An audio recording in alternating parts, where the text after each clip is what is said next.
All right, so buckle up, everyone, because today's deep dive is a wild one. We're tackling Sahil Adim, and let me tell you, this guy's got some seriously big ideas. Yeah, when you sent over that Eon podcast interview, I gotta admit, even I was floored. I mean, where do you even start?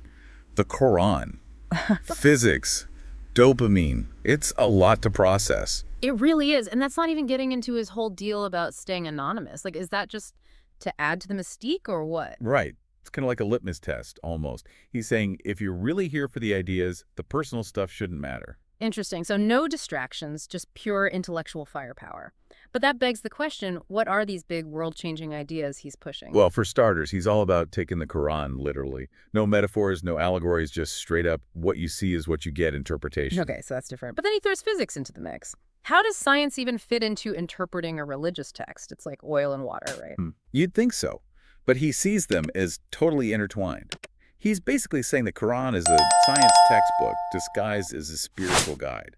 It's describing the universe itself. Whoa, okay. I'm going to need an example here because that's a big claim. He talks about Dul Qarnayn, the guy who travels to the ends of the earth and finds the sun setting in a muddy spring. Dul Qarnayn, yeah. Wasn't he the one who built that giant wall to keep Gog and Magog out? That's the one. But here's the thing. Where on earth does the sun actually set in mud? Nowhere, right? No. Sahil's argument is that it's got to be describing travel to another dimension, somewhere beyond our normal reality. Okay, now we're talking interdimensional travel. That's some next level stuff. But seriously, is that even remotely scientifically plausible? Well, imagine our universe as a flat sheet of paper. Other dimensions would be like, I don't know, other sheets stacked above and below, right? And moving between them would be like folding or punching through that paper. It's still theoretical, but physicists are working on it. So Sahil's taking an ancient story and trying to explain it with modern physics, even though those concepts didn't exist back then. That's bold. Yeah, bold's one word for it. He even suggests the Quran might hold scientific knowledge we haven't discovered yet. He talks about Abdullah bin Masud, an early Islamic figure, and how he might have been able to travel through dimensions using iron and copper. Hold up. How's that even supposed to work? Well, he links it to electromagnetism, this fundamental force of nature that governs how electrically charged particles behave. Like maybe those materials have properties we haven't fully grasped yet, properties that could be used for, interdimensional travel. All right, so we're talking ancient civilizations with super advanced technology, like something out of a sci-fi movie. But how does all this connect to his plan for fixing humanity's problems? That's where his critique of modern society comes in. He thinks our obsession with STEM, while leading to technological progress, has messed up our psychology, so to speak. We're too focused on the material world and ignoring our spiritual side. So he's not anti-science, but he's saying we've got to balance it out with ethics, morality, the bigger picture, right? Exactly. And this critique forms the basis of his grand plan, his 100-year plan to solve humanity's problems. He believes those solutions are in the Quran. Okay, so we're back to the Quran again. But how can a religious text provide answers to problems like climate change or social inequality? He says it's not about the Quran itself, but about a deeper understanding of its teachings. He gets surprisingly specific about Pakistan, actually. He wants to upgrade their psychology, get rid of what he calls the mimicry of Western culture. Mimicry, meaning? Basically, he thinks Pakistanis are blindly copying Western values and lifestyles and losing their authentic Islamic identity in the process. He says true progress for Pakistan means going back to their roots and ditching the, as he sees it, corrupting influences of the West. Okay, now this is where things get controversial. It's like he's trying to balance tradition and progress, but it's a very fine line to walk. Definitely. And let's not forget some of the more provocative things he says, like everyone is screwed up and we need a total memory wipe. Or comparing himself to a superior bird with better vision than the rest of us. Wow, that's some attention-grabbing stuff right there. He's not afraid to shake things up, that's for sure. Absolutely. Whether you agree with him or not, you gotta admit, he makes you think. No doubt about that. So, we've just scratched the surface of Sahil Adim's world, and there's a lot more to unpack. We've only just started to delve into his 100-year plan and his vision for a reformed Islamic society. Stay tuned as we dive deeper into the mind of this complex and controversial figure. We'll be right back. Okay, so let's dive into how Sahil actually reads the Quran. Like, he brings up this story of Dul Qarnayn from Surat al-Kahf, the guy who travels to the edge of the world. Yeah, Dul Qarnayn, he's the one who built a huge wall to stop Gog and Magog, right? But what's that got to do with physics or other dimensions? I don't get it. So Sahil focuses on this part, where Dul Qarnayn goes to a place where the sun sets in a muddy spring. Think about that for a sec. Where on earth does that even happen? The sun setting in mud. Yeah, that's not a real place. Right. Exactly. Sahil is saying it can't be a literal location. He thinks it's like a metaphor, describing another dimension or reality. Remember those sheets of paper we were talking about? Different dimensions. He's basically saying Dul Qarnayn figured out how to jump between those sheets. So he's taking a pretty ancient story and trying to explain it with modern physics. That seems like a stretch. Oh, it's definitely a stretch. But he doesn't stop there. He even connects the materials Dul Qarnayn uses to build that wall against Gog and Magog iron and copper to electromagnetism. Hold on, electromagnetism. Yeah, remember, it's that fundamental force that controls how electrically charged particles interact. Sahil's suggesting those materials might have properties we haven't discovered yet. Properties that could do crazy stuff, like, I don't know, create a barrier between dimensions. So is he saying ancient people knew way more about science than we give them credit for? That's kind of his point. Like, we think scientific progress is this straight line moving forward, but what if we lost some knowledge along the way? What if ancient civilizations knew things we're just now starting to figure out again? Interesting. And this ties back to how he criticizes traditional Islamic scholars, right? Like, Yeah. they're stuck in old ways of thinking and missing the scientific truth in the Quran. Exactly. He sees himself as bringing a fresh perspective, blending science and religion in a way that makes sense for today's world. It's certainly a different way of looking at things, but it's got to be pretty controversial, going against the grain like that. Oh, he knows that. He fully expects people to call him a conspiracy theorist, or worse. But it's like he welcomes that challenge, like he's trying to shake people up and get them thinking. So what you're saying is he's not afraid of a little controversy, Yeah. more like he thrives on it. Exactly. He's like, wake up, people. There's more to reality than you think. We're limiting ourselves with these old ideas. Okay, that's a pretty radical way of thinking. But let's switch gears for a minute and talk about his 100-year plan. We've touched on it. But what's he actually proposing to do to solve all these global problems? He's kind of vague on specifics, Yeah. but he outlines this big multi-generational strategy. It's this huge vision spanning a whole century. He calls it a manifesto for human normalcy, which kind of implies we've messed up so badly, we need a full system reboot. He uses some pretty strong language to get his point across. Remember when he said everyone is screwed up and we need a total memory wipe? That's some intense stuff. He does have a way with words, that's for sure. But I think he's being deliberately dramatic, trying to shake us up, make us realize how serious these problems are. And he thinks the Quran holds the key to fixing it all, right? Like it's a blueprint for a better, fairer society. Right.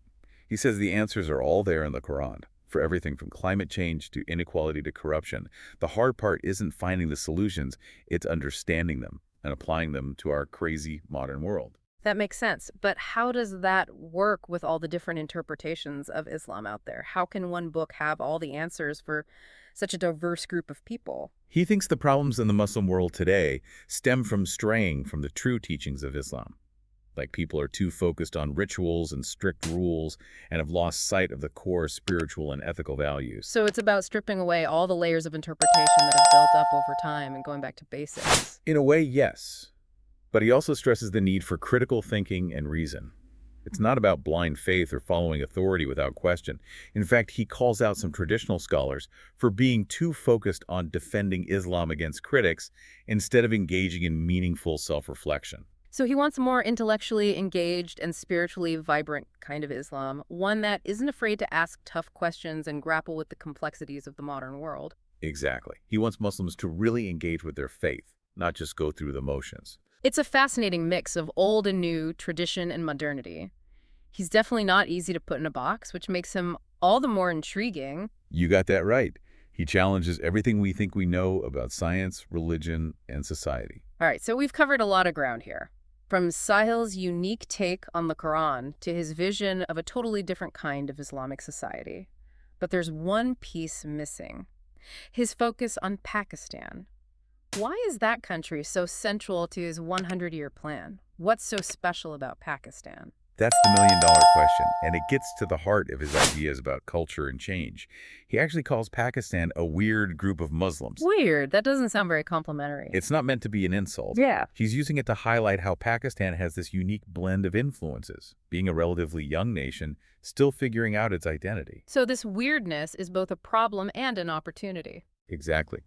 He thinks this makes Pakistanis more open to outside influences and what he calls mimicry, which he sees as bad. But it also means they have the freedom to experiment, to try new things, to create their own path without being weighed down by centuries of tradition. He thinks Pakistan could break free from its past colonialism, Western influence, internal struggles, and become a whole new model of an Islamic society, both modern and true to its roots. And this is where his idea of inferior psychology comes in, right? He thinks a lot of Pakistanis feel inferior to the West, and it's holding them back. Yeah, he sees it as a huge roadblock. He thinks this feeling of inferiority shows up everywhere, from their schools to their economy to their politics. He says Pakistanis need to rediscover their confidence, their pride in their own culture. And he believes that Islam, if properly understood and practiced, can be the key to making that happen. That's a really powerful message. It's easy to see how it would appeal to people who feel like their country has lost its way. Absolutely. But there's a flip side to that, too. This idea of going back to a pure form of Islam can be dangerous. History is full of movements that started with good intentions but ended up causing a lot of harm. So how does he address that? Does he acknowledge the potential for his ideas to be misused? He constantly emphasizes the importance of reason, critical thinking, and a deep, genuine understanding of Islamic principles. He's not saying just have blind faith or reject everything modern. Actually, he thinks science and technology are essential for progress. But they have to be guided by strong ethics, a moral compass rooted in Islam. It's interesting how he blends those two things, tradition and modernity. He criticizes the West, but he also embraces some aspects of Western thought, especially in science and technology. He's full of contradictions, isn't he? But it's like he enjoys those contradictions. He sees them as chances to grow, to learn. He's always pushing boundaries and making people think differently. And he even calls out other well-known Islamic scholars for being too defensive, too focused on explaining away criticism instead of really digging into Islamic thought. Right? He sees that as a sign of weakness, a lack of confidence in Islam's power and relevance in today's world. He wants Muslims to be more assertive, more sure of themselves and their traditions. So this isn't just about Pakistan for him, it's about the whole Muslim world, maybe even humanity in general. He sees Pakistan as like a testing ground, a model for what could be done elsewhere. Yeah, he thinks Pakistan, with its mix of cultures and its young energy, has the potential to be a leader, to show everyone what a modern, thriving Islamic society can look like. That's a pretty ambitious goal, to say the least, especially considering all the challenges Pakistan faces, political instability, social divisions, economic struggles. Can he really pull this off? It's hard to say. But you can't deny his passion and determination. He's not just talking, he's taking action. He founded a school in Pakistan, Source Academy, based on his ideas. Right. He's trying to raise a new generation of leaders who are both smart and spiritual. He sees education as the key to unlocking Pakistan's potential. He thinks if he can teach kids to love knowledge, have strong morals, and be proud of their heritage, it'll create a ripple effect that could transform the whole country. This deep dive into Sahil Adim has been wild. From his crazy interpretations of the Quran to his critique of society to his vision for a new Islamic world, it's been a whirlwind. He's definitely a complex and controversial guy, but there's no question he's fascinating. Absolutely. He loves pushing buttons and challenging everything we think we know. And whether you agree with him or not, he makes you think about some big, important questions about ourselves, our society, the world we live in. Exactly. He's making us think critically, question the status quo, and really grapple with the meaning of life. He's reminding us that we have a responsibility to shape the future, not just for ourselves, but for generations to come. And he's offering a vision, no matter how controversial, of what that future could look like. So as we wrap up this deep dive, we're left with this question. What will your role be in shaping that future? Will you just sit back and watch, or will you get involved and grapple with the ideas Sahil Adim has put forward? The choice, my friend, is yours. Last time we were talking about Pakistan and why Sahil's so fixated on it, he even called Pakistanis a weird group of Muslims. Right, and that might sound like a diss, but he's actually pointing out what he sees as this unique mix they've got going on, like culturally and stuff. So weird in a good way, then. I think he sees it as both, honestly. He says this blend makes them more open to outside influence, which he doesn't like, all that mimicry, but it also means they can experiment more, be innovative, forge their own path without being, like, stuck in the past. So kind of like a blank slate in a way. Kinda, yeah. He thinks Pakistan could break free from all that baggage, the colonialism, the Western influence, the internal conflicts, and create this whole new model for an Islamic society. One that's modern but still holds on to its core values. That makes sense. And that's where his whole inferior psychology thing comes in, right? He says Pakistanis have this complex, this feeling of being less than the West, and it's holding them back. Yeah, he's super vocal about that. He thinks it shows up everywhere, in their schools, their economy, their politics. Like it's this underlying current that's messing everything up. So how does he propose to fix that? He says Pakistanis need to, like, reclaim their confidence, be proud of their culture and heritage again. And he thinks Islam, if understood and practiced the right way, can be the source of that. That's a powerful message. It's got to resonate with people who feel like their country's lost its way. But it's also kind of tricky, right? I mean, this idea of going back to a pure form of Islam could be dangerous. It could lead to extremism or intolerance. Oh, absolutely. That's a valid concern for sure. But Sahil's really big on reason and critical thinking. He doesn't want blind faith or rejection of everything modern. So it's not about turning back the clock then. Not at all. He sees science and technology as crucial for progress. But he says they have to be guided by ethics, by a strong moral code that comes from Islam. That's interesting. He criticizes Western influence, but he also embraces some aspects of Western thought, especially science and innovation. It seems like he's trying to find a balance. Totally. And he's not afraid to challenge those traditional Islamic scholars, the ones who are all about defending Islam from critics. Yeah. He says that's a sign of weakness, Like they're not confident enough in Islam itself. Exactly. He wants Muslims to be more assertive, more sure of themselves and their values. So this isn't just about Pakistan, is it? It's about the whole Muslim world, maybe even the whole world. He sees Pakistan as like a test case, a model for what's possible. Right. He thinks Pakistan, with its mix of cultures and its young population, has the potential to show everyone what a truly modern Islamic society can look like. But can it really happen? I mean, Yeah. Pakistan has its fair share of problems, political instability, social divisions, economic struggles. That's a lot to overcome. It is, for sure. But he's not just talking, he's actually doing something about it. He started that school in Pakistan, Source Academy, right? Yeah, to teach kids his way of thinking. He wants to raise a new generation of leaders who are smart and spiritual. He's putting his money where his mouth is, basically. He thinks education is the key to everything, to changing Pakistan, changing the world. If he can instill those values in kids, who knows what they could achieve. It's a bold vision, that's for sure. So after spending all this time with Sahil Adim, after all these twists and turns, what have we learned? What are we taking away from this deep dive? Well, for me, it's his willingness to challenge everything. He's not afraid to question the status quo, whether it's science, religion, or anything else. He forces us to confront those big, uncomfortable questions about ourselves, our societies, our place in the universe.